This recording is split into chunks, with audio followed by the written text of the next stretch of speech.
E aí, gente, bom encontrar você por aqui novamente. Que semana difícil, não foi? Mas eu queria desafiar você nesse exato momento, a olhar para aquele que soberanamente não perdeu o controle da realidade, da existência, pelo contrário, ele tem um final tão bonito preparado para a gente. Confie, creia nisso. É aquilo que Tolkien chamava de eucatástrofe. Parece que tudo vai dar errado, mas, sobrenaturalmente, Deus vem e intervém, fazendo tudo novo. E é isso que Ele vai fazer nesse mundo. É isso que Ele vai fazer em nossa nação. É isso que Ele vai fazer na minha e na sua vida. Simplesmente creia que o Senhor não perdeu o controle. Vamos olhar para Ele. Vamos adorar Ele. Vamos ficar conectado com Ele e observar aquilo que Ele está fazendo. Mesmo diante do mal, mesmo diante da dor, Ele é Deus que transforma o mal em bem. Confiemos, pois, nesse Deus soberano que tem nos amado. Vamos adorar o Senhor? Louve ao Senhor, se conecte com Ele, adore ao Senhor. Seja alcançado por Ele no dia de hoje.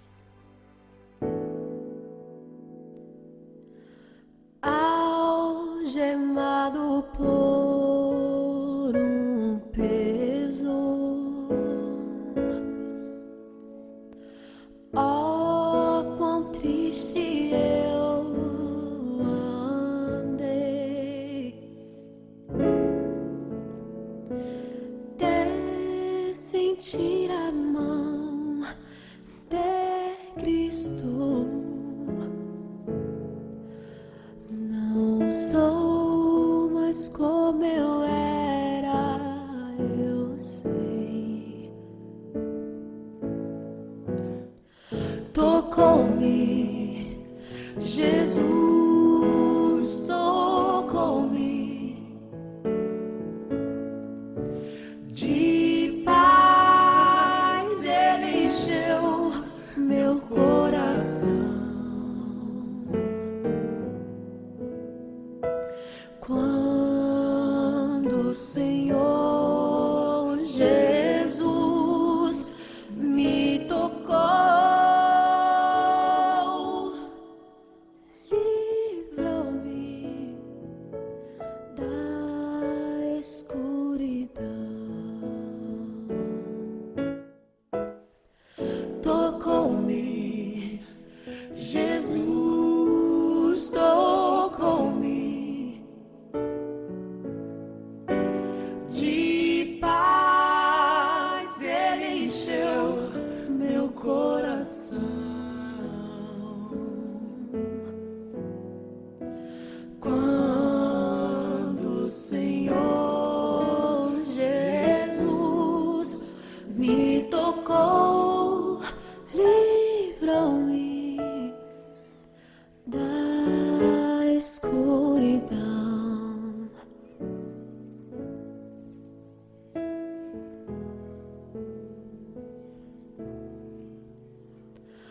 Desde que encontrei a Cristo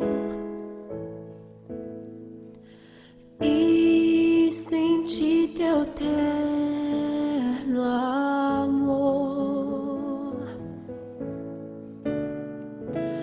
tenho achado paz e vida. Não sou mais como eu era, eu sei. Tocou-me, Jesus tocou-me. De paz Ele encheu meu coração.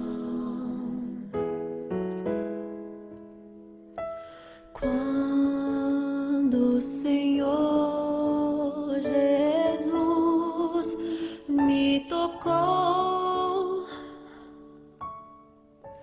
livre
amor perfeito sempre esteve repousado em mim.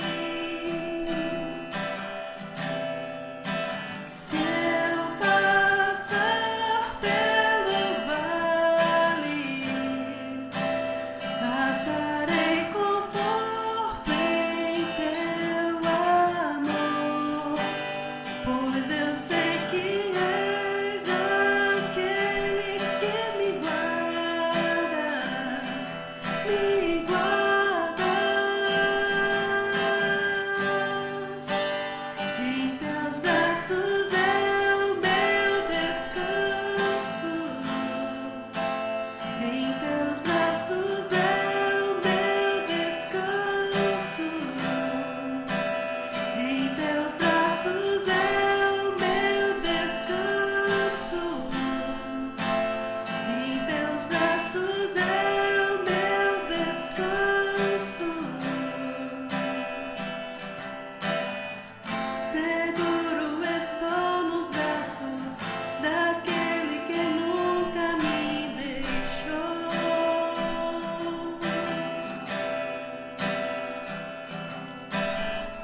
Seu amor perfeito sempre esteve repousado em mim. E se eu passar pelo vale, acharei conforto em teu amor, pois eu sei que és aquele que me guardas, me guardas. Em teus braços é o meu descanso. Em teus braços é o meu descanso. Em teus braços é o meu descanso. Em teus braços é o meu descanso. E se eu passar pelo vale, acharei conforto em teu amor, pois eu sei que és aquele que me guardas, me guardas. Em teus braços é o meu descanso. Em teus braços é o meu descanso. Em teus braços é o meu descanso. Em teus braços é o meu descanso. Recaio em tua graça. Recaio de novo em tuas mãos. Recaio em tua graça. Recaio de novo em tuas mãos. Recaio, recaio em tua graça.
Chegamos ao final da nossa série sobre felicidade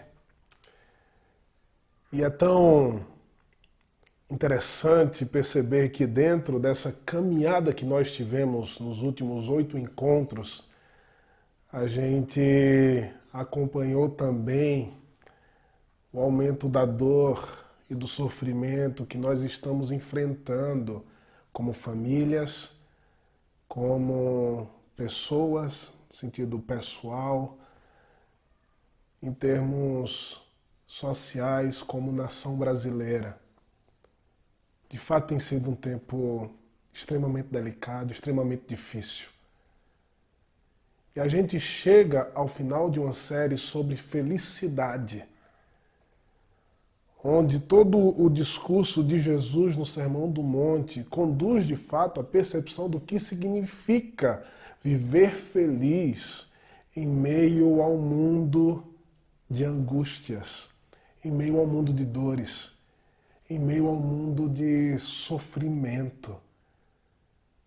E o final da sua palavra, nesse maravilhoso sermão que é aclamado tanto por cristãos quanto por não cristãos, é de fato surpreendente, porque ele faz uma metáfora em relação à realidade da existência, à realidade da vida. Texto de Mateus, capítulo 7, a partir do verso 24.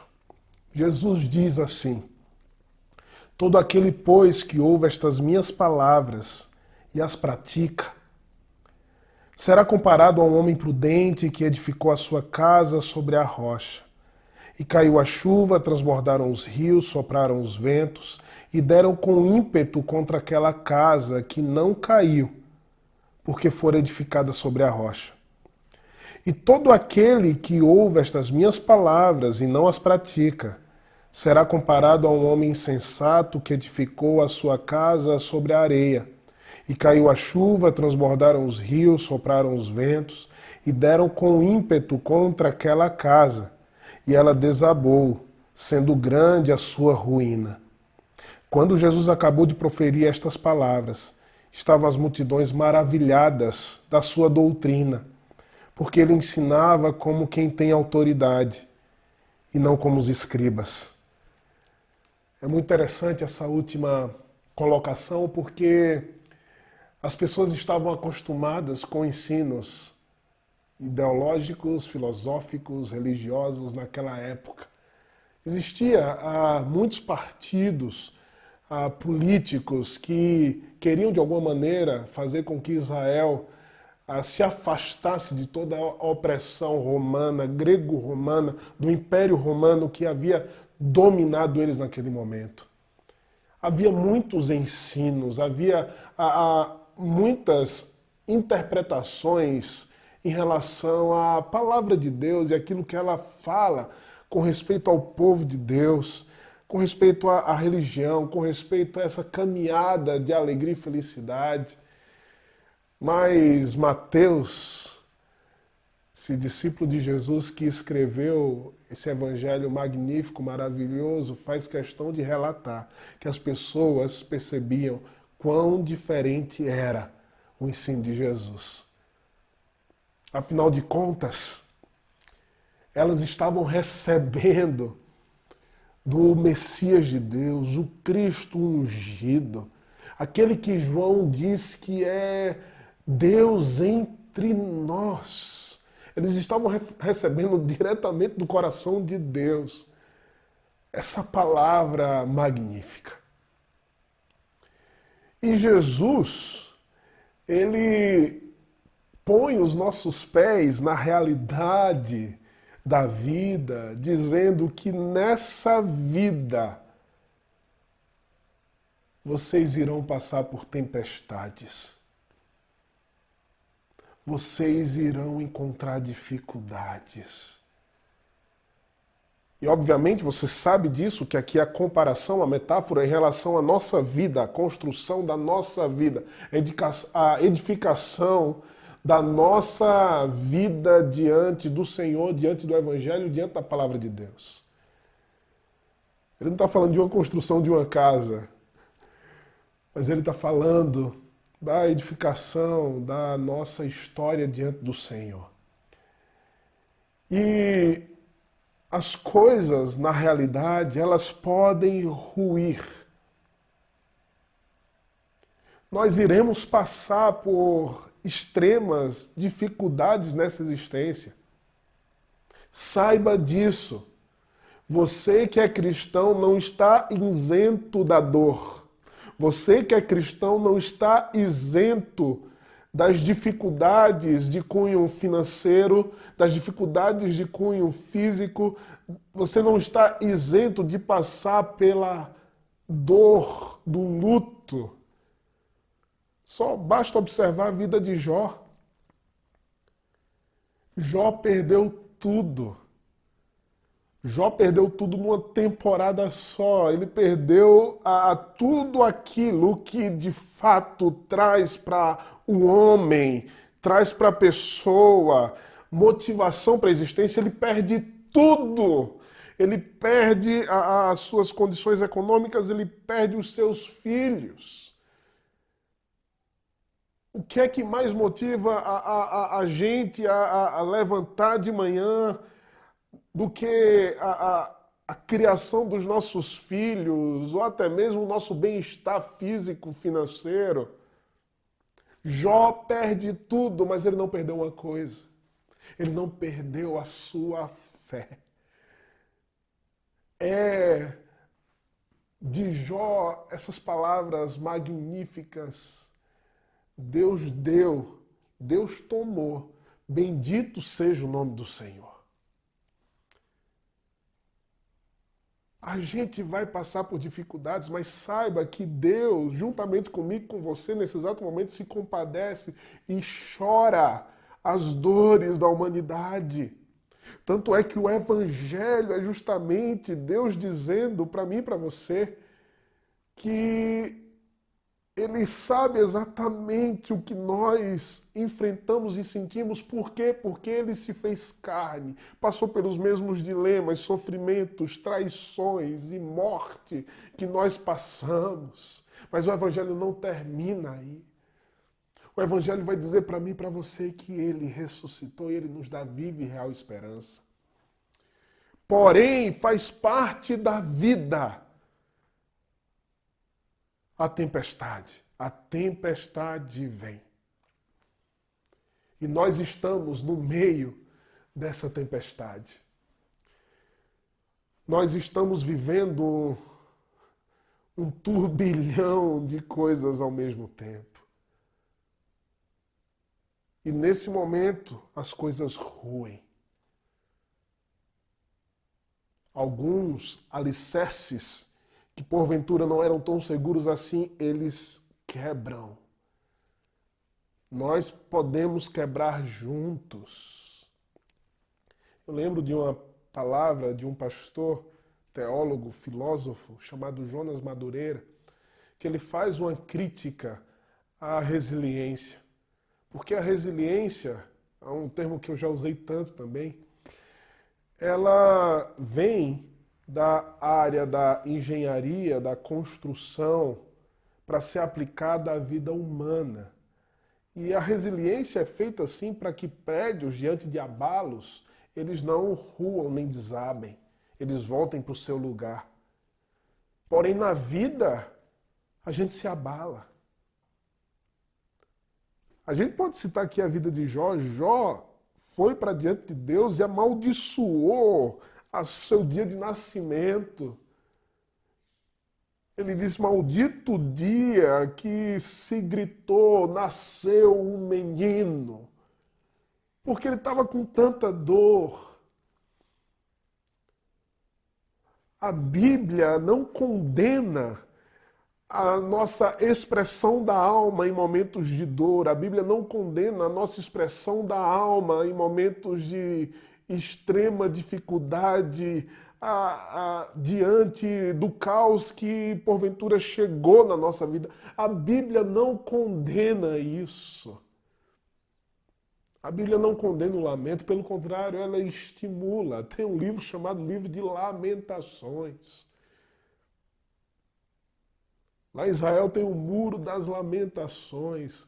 A Bíblia nos chama a colocarmos o nosso coração diante de Deus, colocar para fora aquilo que está nos deixando tristes em meio às tempestades e desventuras que a vida traz.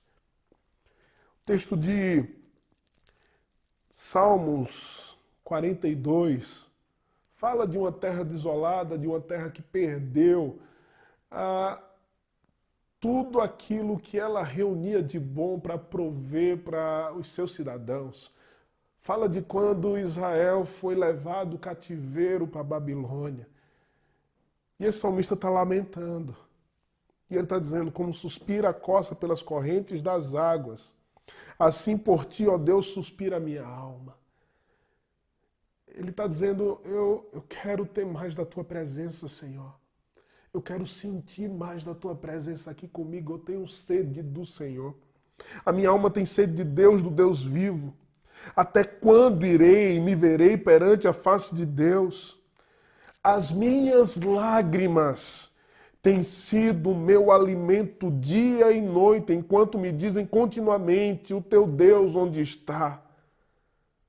Lembro-me destas coisas e dentro de mim se me derrama a alma, de como eu passava, eu com a multidão de povo, e os guiava em procissão à casa de Deus, entre gritos de alegria e louvor, multidão em festa.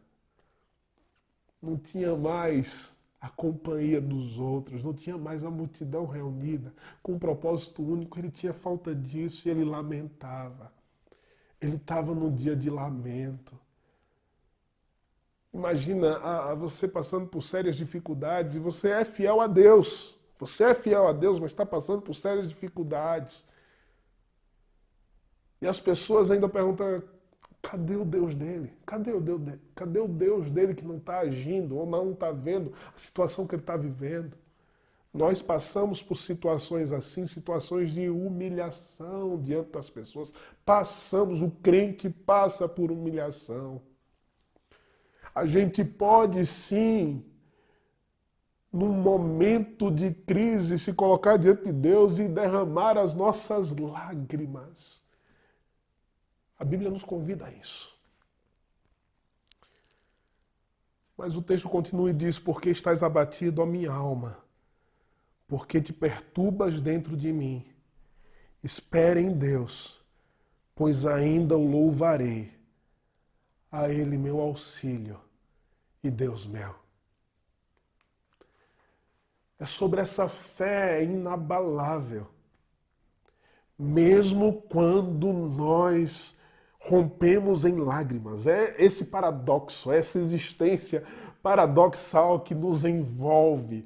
Como a tristeza, ela se transforma em alegria. E Jesus fala o segredo. Diante das tempestades, diante dos ventos fortes, que tentam abalar a nossa casa, a gente tem que ouvir a palavra de Jesus. E não apenas ouvir a palavra de Jesus, mas como a Bíblia nos convida, nós devemos ser operosos praticantes. Tem que pôr em prática, tem que praticar. Isso é a integralidade da vida cristã. Não apenas religiosamente ler as Escrituras, mas pôr em prática aquilo que a Bíblia diz. Esse é o momento da gente pôr em prática aquilo que Jesus ensinou. E nessa caminhada de 8 encontros, a gente viu que Jesus ele falou sobre o caráter daquele tipo de gente que Deus olha e abençoa. É um caráter de humildade, é um caráter de gentileza, é um caráter de sinceridade, porque ele se derrama diante de Deus em lágrimas.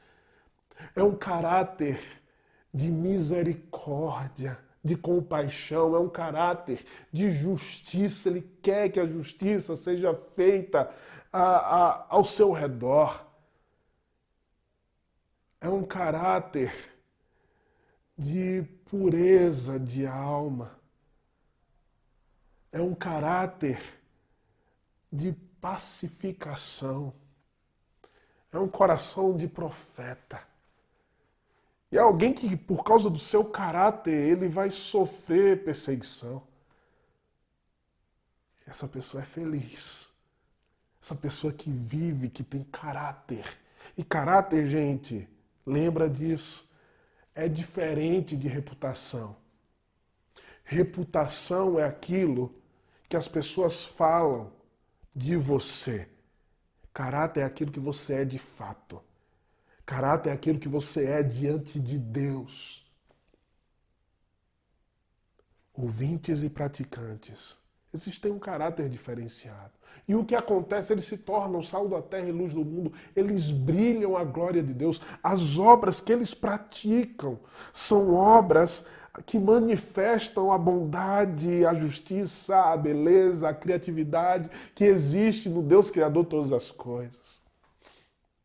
A gente compartilhou que o coração desses que vivem a realidade de Deus é um coração que está totalmente voltado, de fato, não para as questões do ego, não para as questões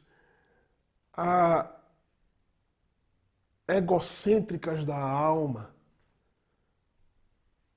A gente não vive simplesmente para satisfazer o nosso narcisismo diante desse narcisismo cultural que está aí. Pelo contrário,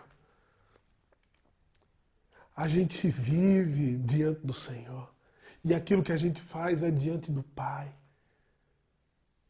E esse Pai é que trabalha no nosso coração e a gente, em toda pureza, vai caminhar para viver e experimentar não a glória humana que é tão passageira, mas a glória de Deus. A gente compartilhou sobre como é bom viver um coração generoso. Um coração que ama mais a Deus do que as riquezas. Um coração que ama mais a glória de Deus e aquilo que Ele há de fazer na história e a sua missão na terra. Esse coração generoso do coração de Deus que invade o nosso coração, nós nos apaixonamos por isso mais do que simplesmente correr atrás do vil metal, que segundo as Escrituras é a causa das guerras que há entre nós. Muitas vezes nós ficamos ansiosos e deixamos de dormir em paz porque simplesmente a gente só está pensando em relação ao dinheiro que está faltando, ou em como ganhar mais dinheiro, e tudo é dinheiro. Isso é terrível. Jesus falou, sabe qual é a verdadeira riqueza? A verdadeira riqueza é você ter um coração generoso. Aquilo que faz o seu corpo brilhar. A luz que há em ti, para que a luz que há em ti não sejam trevas. Jesus ensina, é bom a gente ter bons olhos. E ter bons olhos na perspectiva judaica. É ter esse coração generoso. Somos chamados a ter esse coração generoso. Também, nesse vasto sermão e tudo aquilo que a gente vem compartilhando nos últimos dias, Jesus, Ele nos ensinou a confiar completamente no amor do Pai por nós. Imagina que o Deus Criador de todas as coisas, o Senhor do Universo, aquele que tem todo o poder, aquele que com a sua palavra criou o sol e as estrelas, a terra, céus e mar. Esse Deus Criador nós podemos chamar de Pai. Nós podemos nos aproximar dele e chamar ele de Pai, colocar diante dele as nossas necessidades. Ele é nosso Pai querido, Ele é o nosso Pai amado. Ele quer e deseja responder às nossas orações.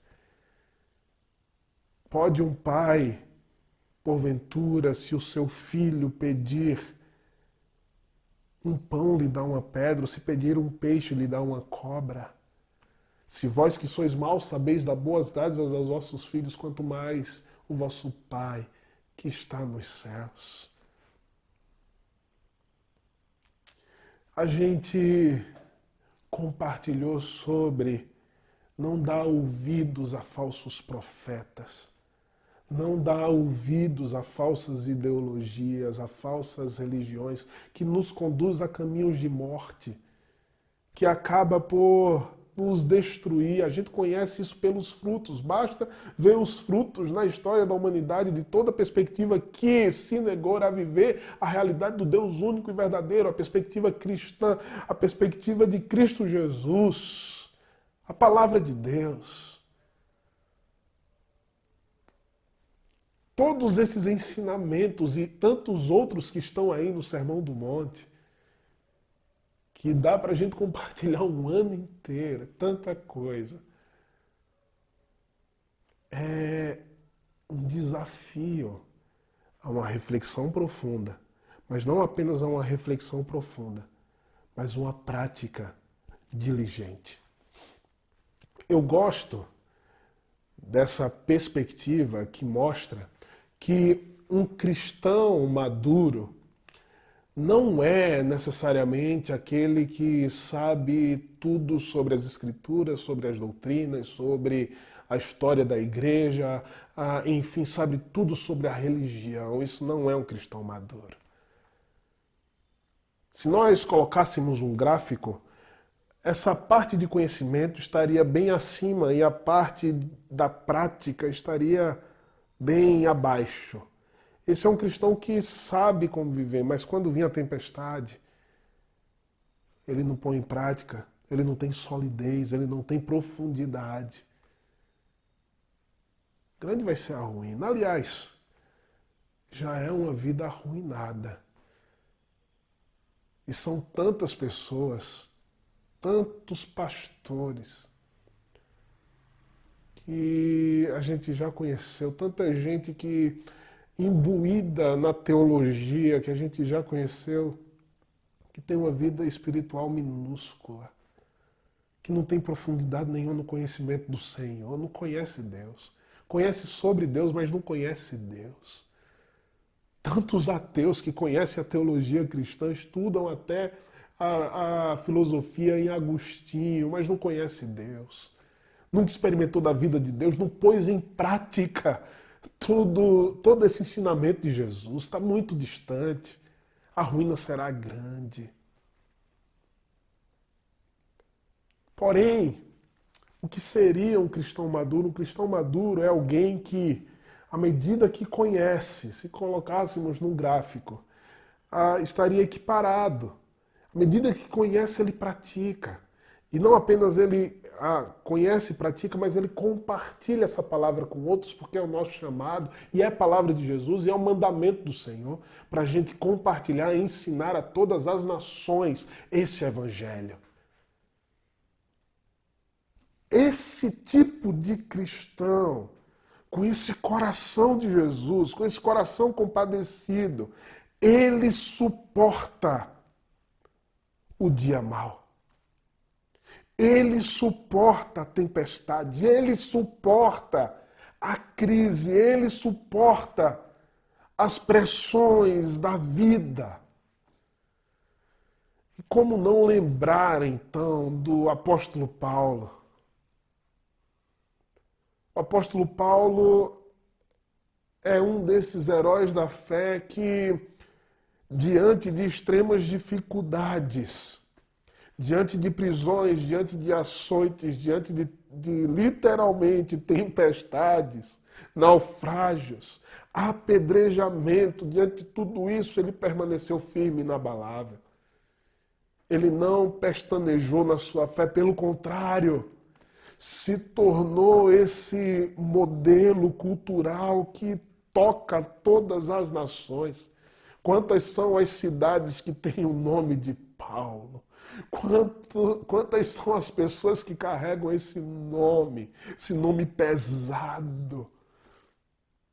Por quê? Porque diante da dificuldade, Paulo aprendeu a suportar, tendo sua vida alicerçada na prática do Evangelho, tendo a sua vida alicerçada naquilo que era de fato essencial para que ele permanecesse firme diante das dificuldades. O Senhor está chamando você nesse tempo de crise. O Senhor está chamando você nesse tempo de luto, nesse tempo de dor, a ser esse cristão que suporta,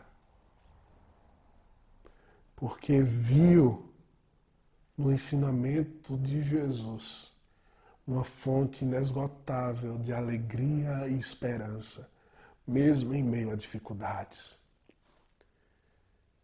E qual era o segredo de Paulo? A gente poderia citar aqui 1 Coríntios 9, a partir do versículo 25, que ele fala sobre o atleta, sobre a disciplina do atleta. A gente fez uma série sobre disciplinas espirituais que depois você pode procurar aí e rever novamente. A gente poderia citar essas disciplinas espirituais novamente, como jejum, oração, a leitura, a reflexão na palavra, bem como o cuidado com o seu próprio corpo, você ter uma prática de exercícios diária. A gente citou e fez estudos profundos em relação a essas disciplinas espirituais. Mas aqui eu quero ir para um outro aspecto que também vai girar em torno, obviamente, da oração, da leitura da palavra, mas que tem uma aplicação justamente para esses dias de luta e batalha que a gente está vivendo, o qual sim Satanás pode se aproveitar para nos levar à ansiedade, para nos levar à depressão, para nos levar à síndrome do pânico, para nos levar ao desespero. Por isso eu queria compartilhar com vocês o texto de Efésios, capítulo 6, do versículo 10 ao versículo 20. Eu vou ler para vocês, à medida que eu leio, a gente vai comentando esse versículo. Diz assim: quanto mais sede fortalecidos no Senhor e na força do seu poder. Quão forte é o Criador de todas as coisas. Quão forte é o poder de Deus. Aquele que transforma água em vinho é aquele que chama você a se revestir do poder dele. Em meio às pressões da vida, em meio às dificuldades que a gente está vivendo, revestivos do poder do Senhor. É interessante essa questão do transformar água em vinho, porque para você transformar água em vinho, você precisaria de uma máquina de fusão e fissão nuclear, para que você pudesse quebrar as partículas da água. Quebrando as partículas da água, você reconstitui essas partículas fazendo uma fusão e assim transformando a água em vinho. Mas a energia necessária para pôr isso em prática, segundo a ciência, é a energia de todas as estrelas que existem na Via Láctea. Ou seja, a energia das 200 bilhões de estrelas que existem nessa Via Láctea. O Deus que transformou água em vinho com o poder da sua palavra nos chama a nos fortalecermos no seu poder. Fortalecei-vos no Senhor nesse tempo. Revesti-vos de toda a armadura de Deus para poderdes ficar firmes contra as ciladas do diabo, porque a nossa luta não é contra o sangue e a carne, e sim contra os principados e potestades, contra os dominadores deste mundo tenebroso, contra as forças espirituais do mal nas regiões celestes. Sim, existe um poder que é além do humano. Existe um poder que é supra-humano, que se utiliza de toda a macroestrutura da criação para efetivar o seu domínio, para trazer injustiça, para trazer corrupção, para trazer pobreza, para trazer ansiedade, para trazer morte, destruição, para destruir sua casa, sua família. Portanto, quando você olha para a realidade, você tem que ter essa percepção de que existem forças espirituais do mal, que a Bíblia chama de Satanás, diabo e seus anjos, que vão tentar, de fato, tirar de você aquilo que é mais humano em nós, que é a esperança, que é o amor, que é a paixão pela vida e pelas pessoas, que é a alegria, que é a felicidade.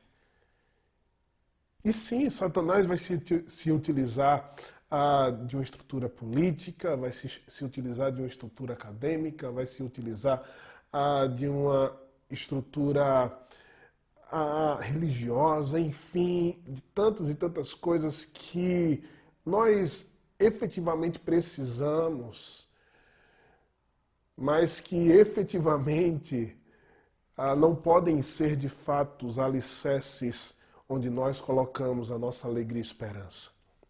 Por isso, diz o texto das Escrituras, tomai toda a armadura de Deus, para que possais resistir no dia mau, e depois de terdes vencido tudo, permanecer inabaláveis.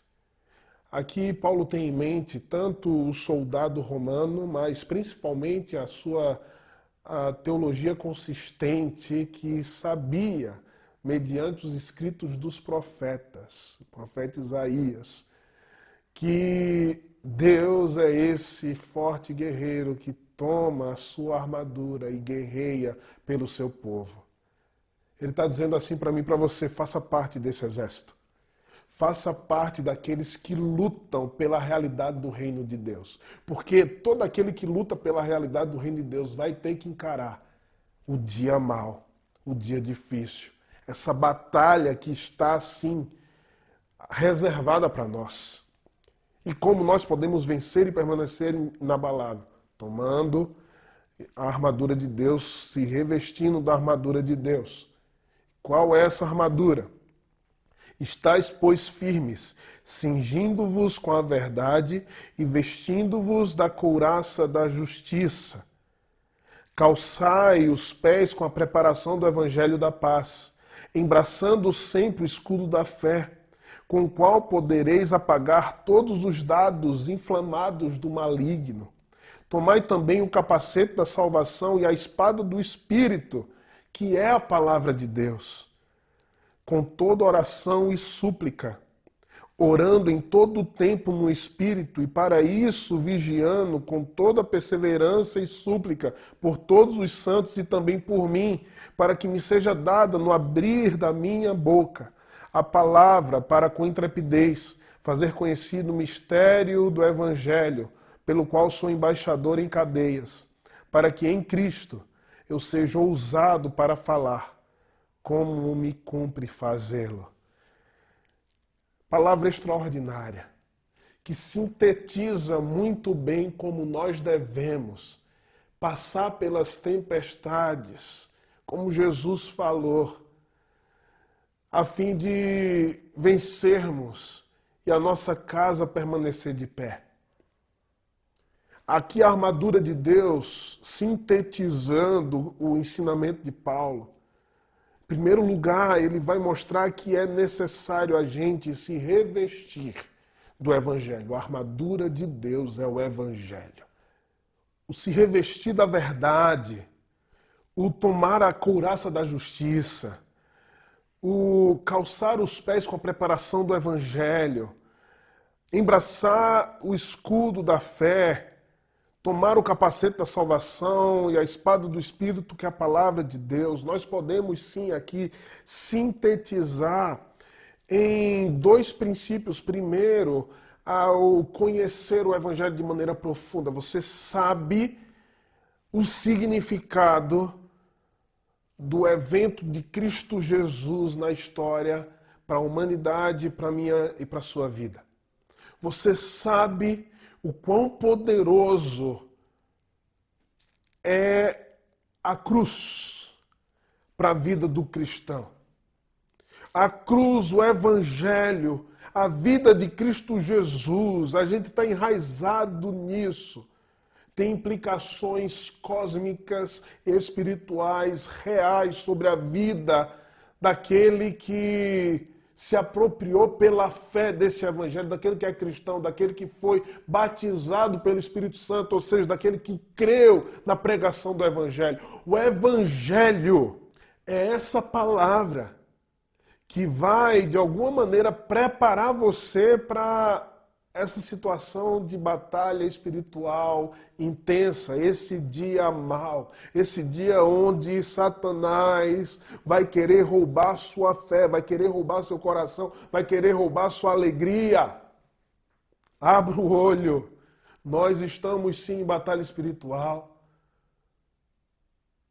Então nós precisamos saber de maneira profunda o significado desse evangelho, dessa salvação. Colossenses capítulo 2 vai mostrar o que significa esse evangelho. Cristo Jesus como Senhor de todas as coisas. Cristo Jesus como aquele que reina sobre todo o universo. Capítulo 1, o apóstolo Paulo vai dizer que ele nos resgatou das trevas e nos transportou para o reino do seu Filho. Ele que é Senhor sobre todas as coisas, o primogênito da criação, ou seja, a Ele é dedicado tudo, é Ele que comanda a realidade cósmica, é Ele que comanda principados e potestades, ou seja, Ele que comanda todo o poder que existe nos céus e na terra. Cristo Jesus é o Senhor sobre todas as coisas. A implicação é de que em Cristo tudo de novo é renovado. Em Cristo nós podemos sim ter viva e real esperança em meio às batalhas e lutas que nós enfrentamos nessa vida. Será que você foi alcançado por esse evangelho? Será que você foi encharcado por essa palavra e se revestiu dessa palavra que lhe dá, sim, as armas necessárias para você enfrentar as dificuldades e as lutas que estão, sim, prometidas àqueles que vivem pela fé? Esse evangelho diz para mim e para você que Ele é Senhor. Ele sendo Senhor no seu reino, Ele nos dá vitória contra a doença, Ele nos dá vitória contra principados e potestades, contra opressões demoníacas, Ele nos dá vitória contra a pobreza, não no sentido, presta atenção, de uma teologia deturpada, neopentecostal que é pregada por aí. Eu não estou dizendo que você não vai ficar mais doente, eu não estou dizendo que você não vai não vai sofrer com ataques do inferno, ataques das trevas. Eu não estou dizendo que você não vai ter necessidades nessa vida, não é isso. O que eu estou querendo dizer é que no reino de Deus e os sinais do reino que estão presentes em nossa vida, nós temos sim autoridade para vivermos essa realidade, curando doentes, libertando oprimidos do inferno e tendo um coração generoso para com aqueles que sofrem, porque esse é o chamado do Evangelho. Cristo Jesus manifestou isso e no seu reino final, aquilo que nos espera, não haverá mais dor, não haverá mais choro, não haverá mais essa batalha que nós travamos em nossa existência, porque o reino dele chegou. Porque o reino de Deus está em Cristo Jesus e veio em Cristo Jesus e agora foi estendido até as nossas vidas que permanecemos em Cristo Jesus. Essa é a primeira implicação. A segunda implicação é que nos revestirmos do Evangelho nos faz, sim, termos vitória garantida contra as acusações de Satanás. O texto de Colossenses, capítulo 2, versículo 13 a 15 vai dizer: E a vós outros que estáveis mortos pelas vossas transgressões e pela incircuncisão da vossa carne, vos deu vida juntamente com ele, perdoando todos os nossos delitos, tendo cancelado o escrito de dívida que era contra nós, e que constava de ordenanças, o qual nos era prejudicial, removeu inteiramente, encravando-o na cruz, e despojando os principados e as potestades, publicamente os expôs ao desprezo, triunfando deles na cruz. Ou seja, nós temos Deus ao nosso lado.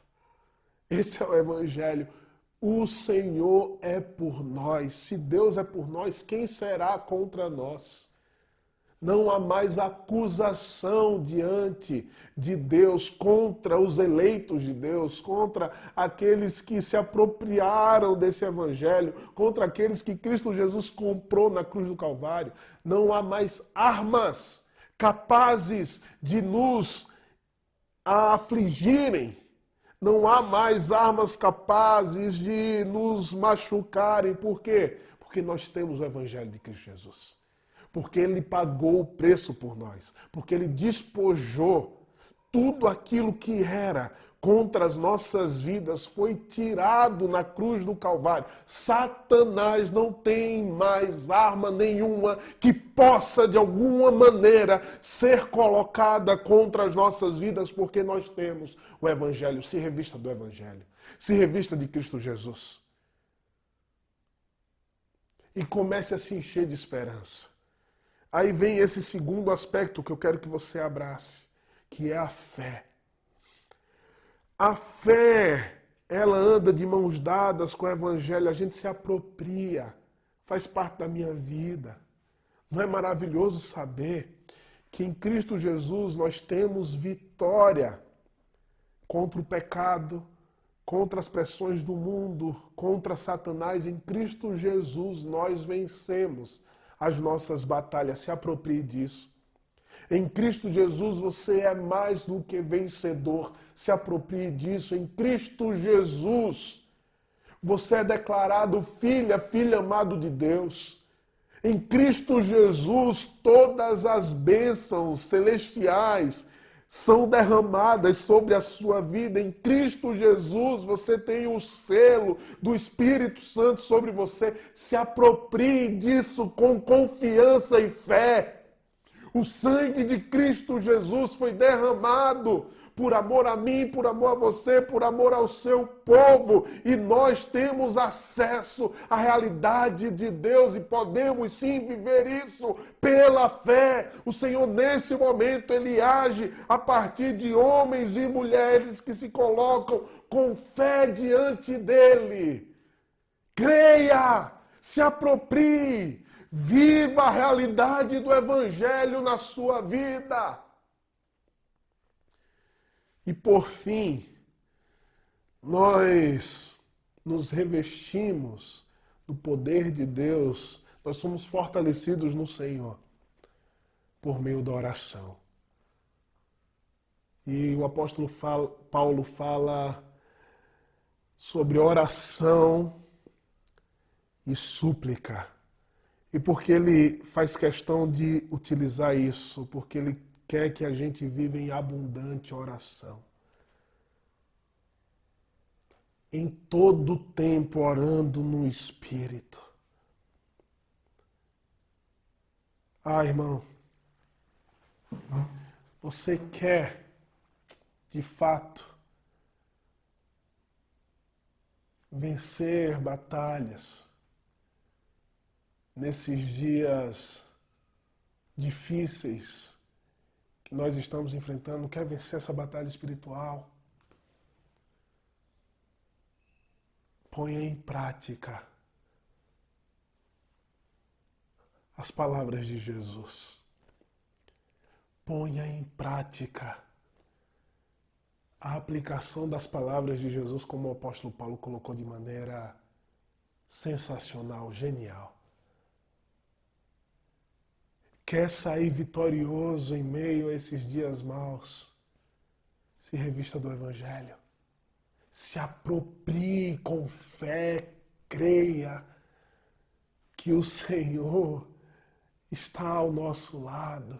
Ele tem ouvido as nossas orações.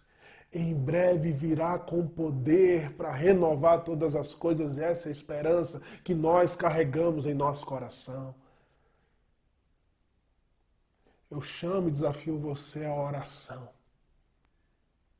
Somos desafiados a orar, interceder nesse momento, a orar em todo o tempo, a sermos de fato aqueles que se colocam na brecha, rogando ao Senhor que venha com graça, glória e poder sobre a vida de tantas pessoas que estão sofrendo nesse momento. Eu desafio você a interceder pelo nosso país, eu desafio você a interceder pelos nossos governantes, independente de partido político. Eu desafio você a interceder por seus amigos que estão sofrendo nesse momento, ligar para eles, orar por eles. Eu desafio você a ser esse agente que manifesta a esperança de Deus. É esse guerreiro que se reveste dessa armadura, como a Bíblia chama no original de panóplia, a se revestir dessa armadura e ser esse guerreiro de Deus, revestido da panóplia de Deus, a fim de manifestar a realidade de Deus, trazendo esperança para tantas pessoas, ser essa casa firme, inabalável, mesmo em tempos de dificuldade. Sabe o que acontece? As pessoas vão procurar em você alguém que elas podem sim compartilhar os fardos, compartilhar as cargas. E você vai ser sim essa manifestação da glória do reino, da realidade do Senhor sobre essa vida. Quer viver a felicidade? Põe em prática as palavras de Jesus.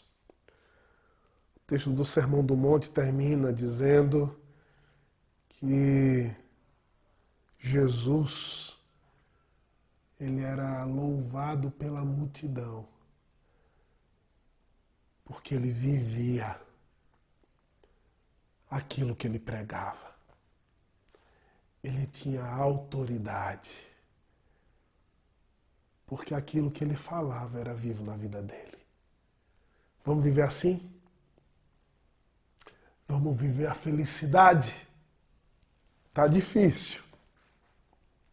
São dias difíceis. Mas o Senhor nos chama a enchermos o nosso coração de esperança, de alegria, de felicidade e sermos essa casa firme para tantas pessoas que nesse momento estão precisando de alguém firme, inabalável, em meio à tempestade. A gente chora, mas a gente não perde a esperança. Vamos orar? Pai, nesse momento, Deus, eu quero colocar diante do Senhor, Pai, essas vidas preciosas, Senhor, que ouviram a Tua palavra, que estão em desespero, que estão em desesperança, que estão em ansiedade, Deus. Deus, no nome de Jesus, Pai, toma essas vidas, ó Deus, que nesse exato momento, ó Deus, estão a ponto de sucumbir, Deus, em pânico. Deus, no nome de Jesus, invade essas casas.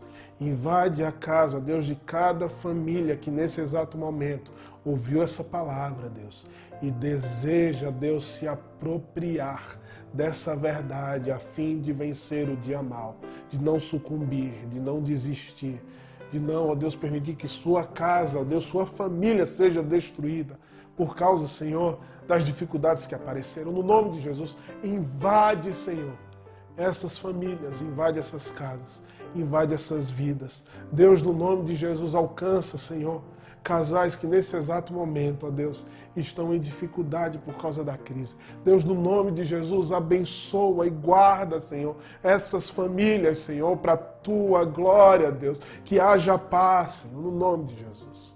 Ó Deus, eu quero te rogar, Pai, que nós sejamos também, ó Deus, esses instrumentos, Senhor.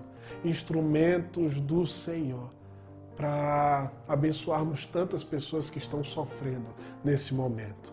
Nos ajuda, nos enche, Senhor, da Tua palavra, nos enche do Teu Evangelho, nos enche, Senhor, da Tua paz. Em nome de Jesus. Amém.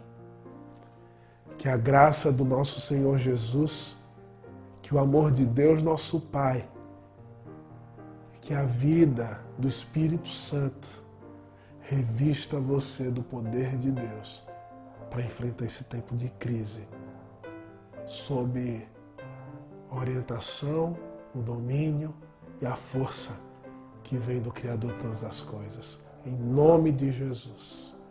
Amém.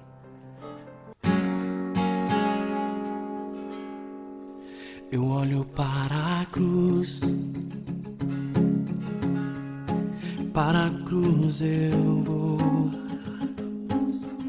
do seu sofrer participar, da sua obra vou cantar. Meu Salvador na cruz mostrou o amor do Pai, o justo Deus.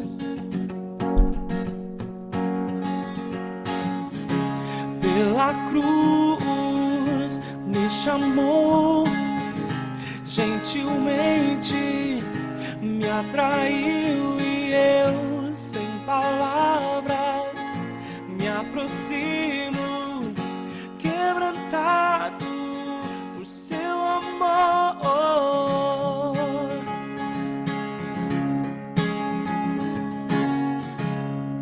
E merecida a vida,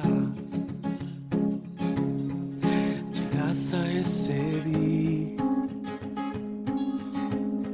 por sua cruz, da morte me livrou, trouxe minha vida.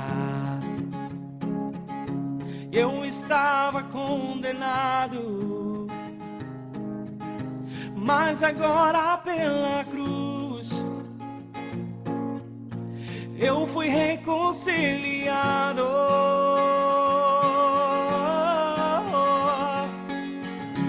Pela cruz me chamou, gentilmente me atraiu e eu, sem palavras, me aproximo, quebrantado por seu amor. Pela cruz me chamou, gentilmente me atraiu e eu, sem palavras, me aproximo, quebrantado por seu amor.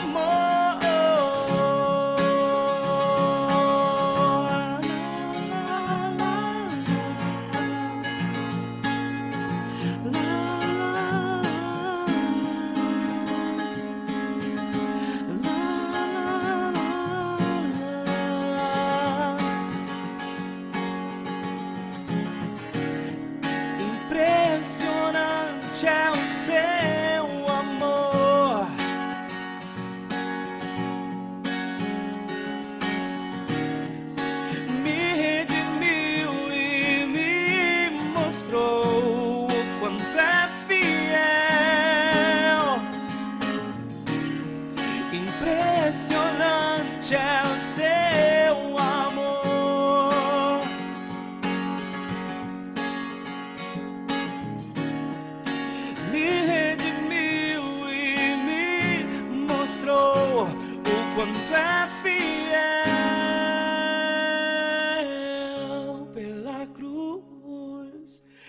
chamou, gentilmente me atraiu e eu, sem palavras, me aproximo, quebrantado por seu amor.